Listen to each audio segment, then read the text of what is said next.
मोदी सरकार के दूसरे कार्यकाल को 2 साल पूरे हो रहे हैं।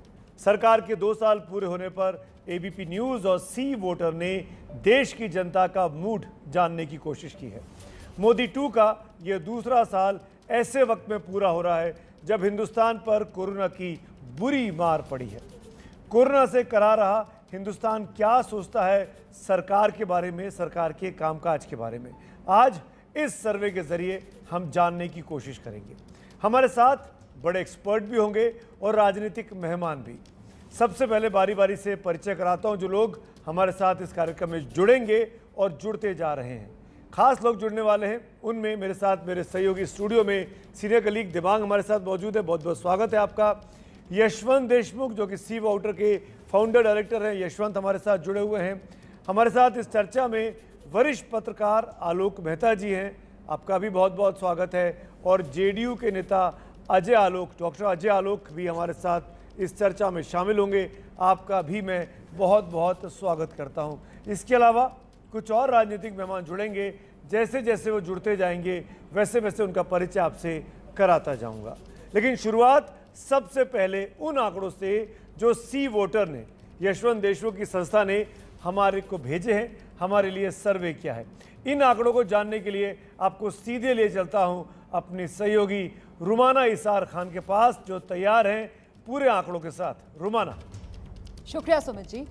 तैयारी हमने पूरी की है और इस वक्त आप मुझे जहां देख रहे हैं, दरअसल 7 लोक कल्याण मार्ग, प्रधानमंत्री आवास और यहां पर प्रधानमंत्री का कार्यस्थल, इसी तरीके का कमरा जहां पर बैठकर प्रधानमंत्री नरेंद्र मोदी पूरे देश का हाल जानते हैं, एक तरीके से अपडेट लेते हैं। इस कोरोना काल में वो वीडियो कॉन्फ्रेंसिंग के जरिए जो मंत्रियों के साथ, अधिकारियों के साथ बैठक करते हैं, तो वो इसी तरीके के कमरे से बैठकर करते हैं और स्क्रीन लगी होती है और स्क्रीन पर एक के बाद एक उनके साथ मंत्री, अधिकारी, एक्सपर्ट्स, जिसके साथ भी वो बैठक कर रहे हैं, वो जुड़ते चले जाते हैं। तो अब हम मोदी सरकार का दूसरा कार्यकाल और इस दूसरे कार्यकाल के 2 साल का रिपोर्ट कार्ड इसी कमरे से लेकर आने वाले हैं। ये देखिए, ये शटर्स खुल गए और ये जो आप अलग अलग स्क्रीन्स देख रहे हैं, प्रधानमंत्री नरेंद्र मोदी इन्हीं स्क्रीन्स के जरिए अधिकारियों के साथ, मंत्रियों के साथ जुड़ते हैं, वीडियो कॉन्फ्रेंसिंग करते हैं, देश का हाल जानते हैं, अपडेट लेते हैं। और अब यहीं से एक एक करके मोदी सरकार के 2 साल दूसरे कार्यकाल के पूरे होने के बाद ये एक तरीके से रिपोर्ट कार्ड जो आपके सामने आएगा। इस पर पहला सवाल जो एबीपी न्यूज सी वोटर के सर्वे में पूछा गया, भारत की आज सबसे बड़ी परेशानी क्या है? और आप देख सकते हैं एक के बाद एक जो अलग अलग मुद्दे आए, उसमें अभी तक बेरोजगारी 18%, महंगाई 10% और कोरोना 36%। लोगों का मानना है कि कोरोना सबसे बड़ी परेशानी इस वक्त भारत के सामने है। तो ये आप देख सकते हैं, इसमें 36% कोरोना को सबसे बड़ी परेशानी मान रहे हैं। इसके अलावा बेरोजगारी 18%, महंगाई 10% लोगों का कहना था। तो मतलब भारत की आज सबसे बड़ी परेशानी क्या है?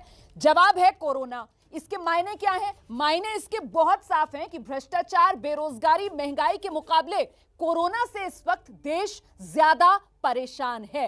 तो ये पहला सवाल जो आपने जाना कि आज की तारीख में देश को सबसे ज्यादा परेशानी किस मुद्दे से है, वो कोरोना का मुद्दा है। कोरोना से लोग परेशान हैं, बेहाल हैं। दूसरा सवाल जो एबीपी न्यूज सी वोटर के सर्वे में रखा गया, अब वो सवाल यहां इसी स्क्रीन पर आपके सामने आएगा। ये दूसरा सवाल आ गया है, मोदी 2 की सबसे बड़ी नाकामी, नाकामी मतलब फेलियर, आप किसको मानते हैं? अच्छा, आप इसमें देखेंगे कि शहरी और ग्रामीण, मतलब वो जो भारत और इंडिया का फर्क है वो एक तरीके से समेटने की हमने कोशिश की है। तो नाकामी एक तरीके से नाराजगी मोदी सरकार को लेकर किस मुद्दे पर है? कोरोना से निपटना। शहरी लोग 44% मान रहे हैं, ग्रामीण लोग 40% हैं जो कोरोना से निपटने की वजह से नाराज हैं। किसान कानून, शहरी 20%, ग्रामीण 25%। सीए पर दिल्ली में जो दंगे हुए हैं, शहरी 9%, ग्रामीण 9%। चीन सीमा विवाद, शहरी 7%, ग्रामीण इलाकों में 10%। इस मुद्दे को लेकर राय बनी हुई है, नाराजगी बनी हुई है। तो कोरोना से निपटना मोदी 2 की सबसे बड़ी नाकामी, जिसकी वजह से लोग नाराज हैं, वो कोरोना से निपटना है। सबसे ज्यादा नाराजगी वो कोरोना से निपटने को लेकर है। मतलब क्या है? सीए, चीन सीमा विवाद, इन सबसे ज्यादा इस वक्त कोरोना से जिस तरीके से निपटी है मोदी सरकार, उसे लेकर लोगों के मन में नाराजगी है। सुमित जी, रोमाना, साफ समझ में आता है कि इस वक्त जो परिस्थिति है वो पूरे देशवासियों के मन में सिर्फ और सिर्फ कोरोना से जुड़ी हुई दिक्कतें ही दिखाई दे रही हैं। तमाम मेहमान मेरे साथ बने हुए हैं। मेरे ख्याल से बीता 1.25 साल जो रहा वो वाकई में बहुत ही परेशान करने वाला रहा, न सिर्फ जनता के लिए बल्कि सरकार के लिए भी। सबसे पहले यशवंत के पास चलते हैं, उनकी एजेंसी ने सर्वे किया है। यशवंत, महंगाई, गरीबी, भ्रष्टाचार सब पीछे छूट गया। कोरोना ने सब तरीके से हर एक को परेशान करके छोड़ा हुआ है, इंक्लूडिंग सरकार।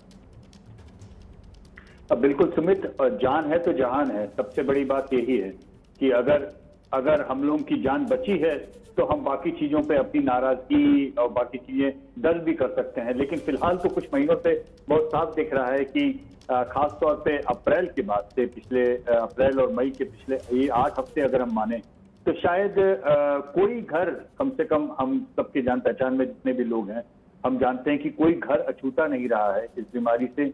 और हम में से कोई भी ऐसा नहीं है सुमित जिसने अपने किसी निकटतम, किसी परिचित, रिश्तेदार, मित्र को विदा न किया हो इन पिछले 8 हफ्तों में। तो मुझे लगता है कि ये शायद मोदी सरकार के लिए अभी तक का सबसे बड़ा संकट हम ये बोलें, ये भी कहा जा सकता है। बल्कि कम से कम मैं अपनी याददाश्त से मानता हूं कि देश को सबसे बड़े संकट में, जब से, मतलब मेरी अपनी याददाश्त में मानता हूं, मेरी पीढ़ी के लोगों के लिए मुझे नहीं लगता कि इतना बड़ा संकट पूरे देश ने एक साथ कभी और कोई झेला होगा।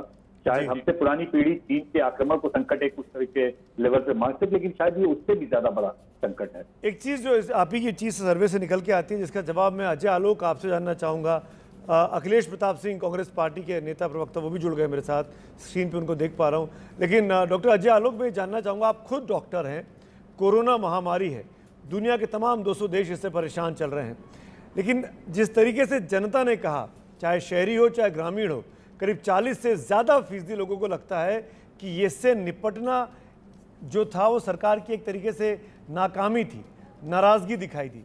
आपको लगता है कि कहीं ना कहीं सरकार का तैयार ना होना वो जनता को समझ में आ रहा है?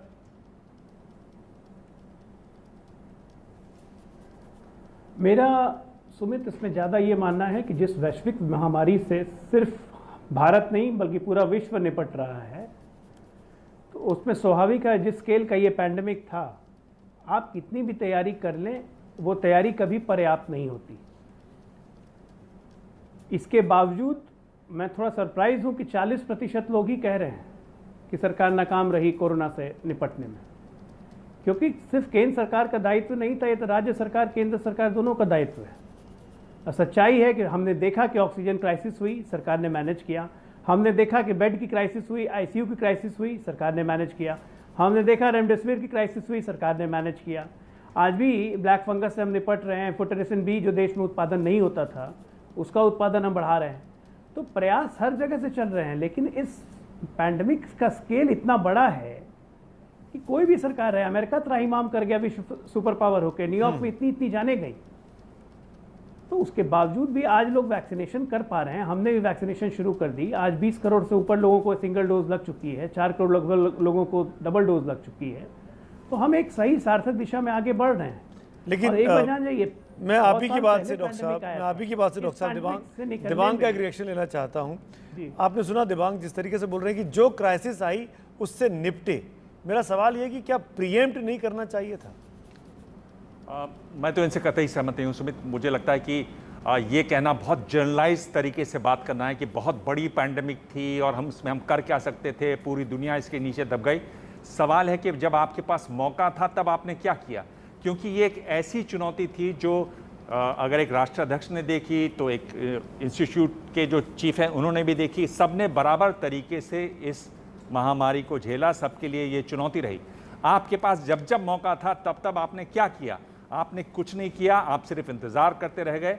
और अगर मैं एक छोटा सा ही उदाहरण दूं वैक्सीन का सुमित, आपके पास वैक्सीन नवंबर में आ जाती, आपने भारत बायोटेक की वैक्सीन को जिस हालत में क्लियरेंस दी, उस हालत में आपके पास सीरम इंस्टीट्यूट ऑफ इंडिया नवंबर में थी, आप नवंबर में कर सकते थे।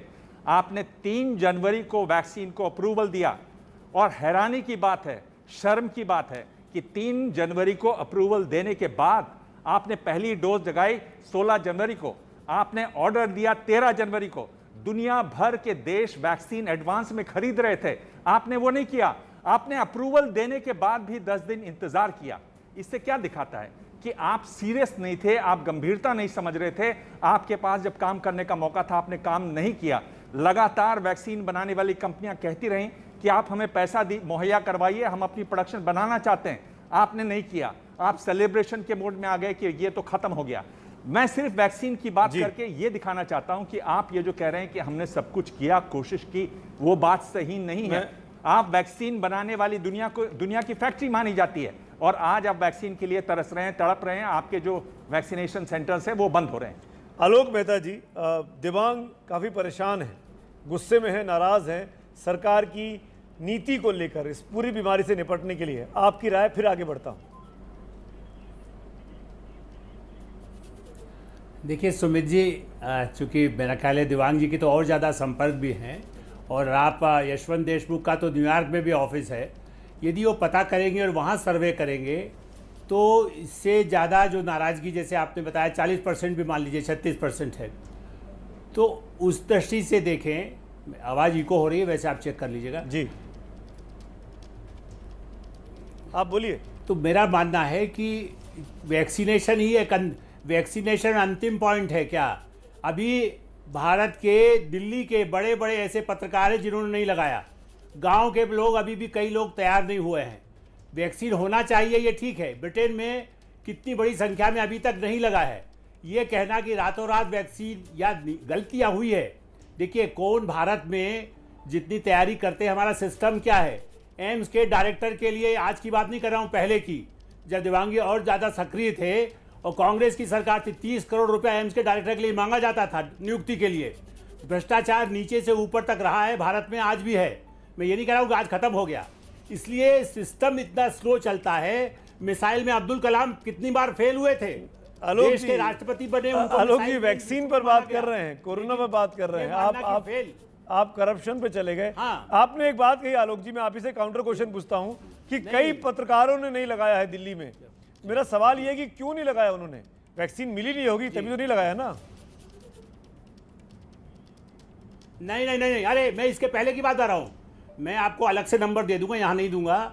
डॉक्टरों ने कहा कि मत लगाइए, इवन एम्स के डॉक्टर तक ने कहा। क्यों? मुझे भी कहा, चलिए आप इससे पूछ लीजिए, मैंने 2 महीने बाद लगाया। क्यों? मैं आपको ये कहा कि भरोसा नहीं था वैक्सीन पे? असर होगा नहीं होगा, क्योंकि ये रंग बार बार बदलेगा। नहीं, ये कहा गया ये रूप बदलेगा। भरोसा डॉक्टर ज्यादा बताएगा ना, जो वैक्सीन पे काम करते हैं। उन्होंने मुझे कहा कि रूप बदलेंगे, आप अभी इसको लगाएंगे, इसका क्या असर होगा, थोड़ा समय लगाना चाहिए। तो क्या आप ये कह रहे हैं कि 3 जनवरी को वैक्सीन आने के बाद 16 जनवरी को जब वैक्सीन खुली तो सरकार ने जितना डिले किया उतना ठीक किया? क्या आप इस बात को कह रहे हैं आलोक जी? नहीं, सरकार नहीं, मैं नहीं कह रहा सरकार, हो सकता है सरकार और महीने पहले पढ़ देती है, वो अच्छी बात थी। लेकिन लोगों में अच्छे प्रयोग करने के और सरकार के सिस्टम में कमियां हैं, उसकी बुराई करिए। लेकिन यह कहना कि वैक्सीन नहीं आया तो भारत तबाह, भारत सब कुछ तबाह हो गया, सरकार जिम्मेदार है तो उसको कटघरे में करिए। सुप्रीम कोर्ट रोज कह रही है ना, आज भी कहा, परसों ला दीजिए।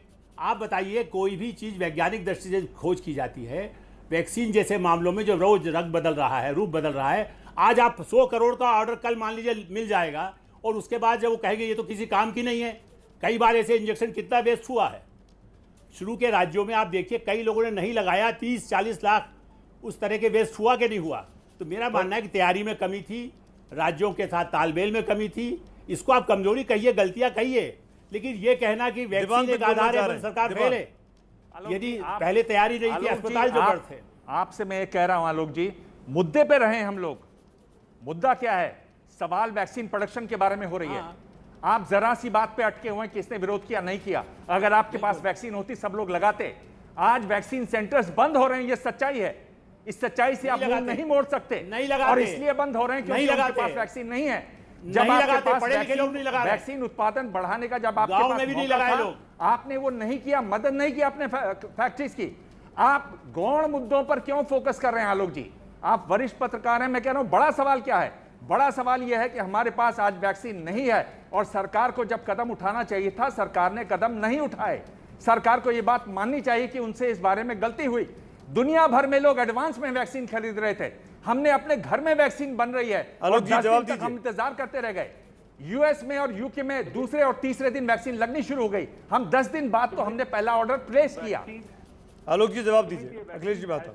सुमित, वैक्सीन हेजिटेंसी के ऊपर मैं देखिए, हाँ, एक बात और देखिए, कहना ये चाहूंगा, अगर आप मैं बता क्या दें। कह रहा हूँ, मैं आता हूँ यशवंत, लेट हिम कंप्लीट। एक यशवंत मैं आता हूँ आपके बीच में पास। आलोक जी आप कंप्लीट करिए। देखिए दिव्यांग जी दिव्यांग जी कह रहे हैं कि जो भी सरकार की गलतियां रही उसको सरकार स्वीकार करे, इससे आप और हम आपत्ति नहीं करेंगे। मेरा दूसरा कहना है कि भारत में सारे वैक्सीन पहले खरीदा जाना या लेना ही गलत था, क्योंकि कहीं भी उसके प्रयोग आज तक, अभी तो कोवैक्सीन को भी मान्यता WHO ने अभी तक उसको रिकॉग्नाइज नहीं किया है। दिव्यांग जी आप उठा के देखिए, अभी तक ये कहा जा रहा है, भारत के जो छात्र जाने वाले हैं, जो यदि इतने करोड़ लोगों को लगा दिया गया, तो अभी ये कहा जा रहा है कि अभी हमने एक्सपेरिमेंटल किया है दिसंबर में भी, तो उसका उत्पादन मैं तो मानता हूं कि गलत है। यदि ज्यादा उत्पादन कर लेंगे और उसको वेस्ट करेंगे, ये भारत के आयकर देताओं के गरीबों का पैसा है। आप स्लोली जिन लोगों को असर हो रहा है, गांव में यदि इम्यून शक्ति जिसकी ज्यादा है उसको लगाने की जरूरत पहले नहीं थी। यशवंत आप देशमुख ब्रिटेन कुछ की बोलना बात कर चाह रहे रहे हैं, हैं, अखिलेश वहां प्रताप उम्र सिंह है। बताई गई, आज यहाँ पे 18 से 45 शुरू कर दिया आपने। जी कुछ क्लैरिफिकेशन देना चाहते हैं 18 वर्ष यशवंत? के लिए आवश्यक पहले नहीं यशवंत थी। से बात कर लेते हैं। अखिलेश जी मैं आता हूँ। पहले 50 वर्ष की आवश्यकता थी। मैं केवल कुछ आंकड़े और बता देना चाहता हूं जो हमारे सर्वे के तरमी। आप जानते हैं सुमित कि हम लोग तो डेली ट्रैकर करते हैं और कोविड के ऊपर हमारा पिछले साल से रोज का ट्रैकर भी चल रहा है। और पिछले ही साल हम लोग ने वैक्सीन हेजिटेंसी के ऊपर उसमें आइटम डाले थे और पश्चिम के कई बड़े विश्वविद्यालयों ने और उन सब लोग ने मिलकर मल्टी कंट्री सर्वे किया, तो उसमें भारत भी, हम लोग ने भी उसमें हिस्सेदारी हम लोग की। आपको जान के आश्चर्य होगा कि वैक्सीन हेजिटेंसी को लेकर किए गए सर्वे में दुनिया में जिन राष्ट्रों में सबसे कम वैक्सीन हेजिटेंसी है उनमें भारत एक, यानी भारत में वैक्सीन हेजिटेंसी नहीं है। ये दुनिया भर के लोगों को अपना दिमाग क्लियर करना चाहिए। भारत के लोगों को या तीसरी दुनिया के लोगों को, अक्सर लोगों को कहते हैं कि कम पढ़े लिखे लोग हैं तो वैक्सीन को लेकर के ज्यादा दुविधा में, ऐसा नहीं है, बल्कि उल्टा है। हमारे यहाँ जरूरत से ज्यादा जो पढ़े हुए लोग हैं उनके अंदर वैक्सीन हेजिटेंसी ज्यादा है। हमारे ग्रामीण और कम पढ़े लिखों में उनमें वैक्सीन हेजिटेंसी कतई नहीं है, Interesting. बल्कि वो लोग डॉक्टरों की बात को पूरा मानते हैं। और पिछले साल भी 70% से ज्यादा लोग, पिछले साल का आंकड़ा बता रहा हूं, और अभी करीबन 72% से ज्यादा लोग वैक्सीन लगाने के लिए खुले दिल खुले दिमाग से तैयार हैं। सवाल यह है कि जो 70% लोग लगाने के लिए तैयार थे, क्या हमने उनके लिए भी वैक्सीन के ऑर्डर किए थे क्या? जो बड़ी बात कर रहे हैं यशवंत आप। हमने उसके लिए तैयार है क्या? ये बात कहना हम मानते हैं। यशवंत और बड़ी बात वैक्सीन कर रहे हैं। हेजिटेंसी, मैं दोबारा बोल रहा हूं, हमारे पढ़े लिखे शहरी नागरिकों में वैक्सीन हेजिटेंसी ज्यादा है, जो ज्यादा ज्ञानी है। क्योंकि बात उनमें ज्यादा वैक्सीन की हेजिटेंसी क्योंकि है। बात वैक्सीन की निकल पड़ी है। अजय जी और अखिलेश जी मैं आऊंगा आपके पास।